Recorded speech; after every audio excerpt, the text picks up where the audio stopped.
युगान्डामा खेल्न जाने महिला क्रिकेट टोलीको विदाई, राम्रो प्रदर्शन गर्ने लक्ष्यमा नेपाल।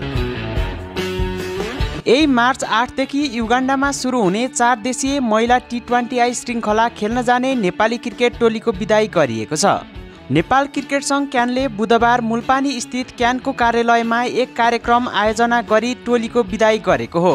श्रृङ्खलामा नेपाल, युगान्डा, हङकङ र नामिबियाको सहभागिता रहनेछ भने नेपालले नामिबियासँग महिला क्रिकेटमा पहिलो पटक खेल्न लागेको हो। विदाई कार्यक्रममा बोल्दै टिमकी कप्तान इन्दु वर्माले युगान्डामा गएर राम्रो क्रिकेट खेलेर फर्किने बताएकी छिन्। टिमको तयारी एकदमै राम्रो भएको छ, फिल्डिङ र फिटनेसमा सुधारका लागि धेरै काम गरेका छौँ र फिटनेस ट्रेनर पनि आउनु भएको छ उनले भनिन्। हामी यसपटक राम्रो क्रिकेट खेलेर फर्किनेछौँ। त्यसै गरी प्रशिक्षक मनोज कटुवालले पनि कमजोरीहरू सुधार गरी सिरिज जितेर फर्कने बताएका छन्। ट्रेनर नै ल्याएर फिटनेस र फिल्डिङमा ध्यान दिएका छौँ, यसपटक सिरिज जितेर नै आउनेछौँ उनले भने। अन्डर 19 को खेलाडी र अनुभवी खेलाडीको सम्मिश्रणले राम्रो गर्नेछौँ। त्यसै गरी क्यानका सचिव पारस खड्काले नयाँ ठाउँमा गएर खेलेर नयाँ अनुभव बटुल्न मद्दत पुग्ने बताएका छन्। टिमलाई शुभकामना दिँदै उनले भने, जित र हारको मूल्याङ्कन भइरहेकै हुन्छ, हामी तपाईहरूमा विश्वास गर्छौँ, राम्रो क्रिकेट खेलेर फर्कनु हुनेछ भन्ने आशासहित शुभकामना उनले भनेका छन्।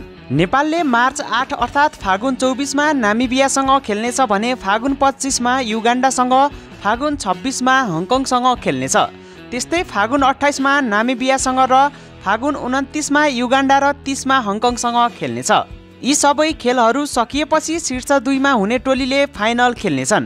त्यस्तै नेपाली टोलीमा भने इन्दु वर्मा कप्तान, रुबिना छेत्री, पूजा महतो, अलिसा कुमारी यादव, बिन्दु रावल, सम्झना खड्का, ममता चौधरी, कविता जोशी, रिया शर्मा, सना प्रवीण, रोमा थापा, राजमती ऐरी, रचना चौधरी र ईश्वरी विष्ट रहेकी छिन्। त्यस्तै नेपाल र अफगानिस्तान अन्डर 19 एक दिवसीय सिरिज हुने।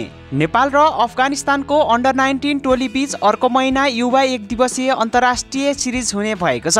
3 खेलको सिरिज चैत 21 देखि 27 गते मुलपानी क्रिकेट मैदानमा हुने नेपाल क्रिकेट सङ्घ क्यानले जनाएको छ। सिरिजको दोस्रो खेल चैत 24 गते र तेस्रो खेल चैत 27 गते हुनेछ भने उक्त सिरिजपछि दुवै टोलीले नेपालमै हुने अन्डर 19 पुरुष विश्वकपको एसिया छनौट खेल्नेछन्। छनौटमा नेपाल र अफगानिस्तानसँगै ओमान, UAE, हङकङ र सिङ्गापुर रहेको छ। विजयी हुने टोलीले सन् 2026 मा हुने 19 वर्ष मुनिको विश्वकप खेल्नेछ।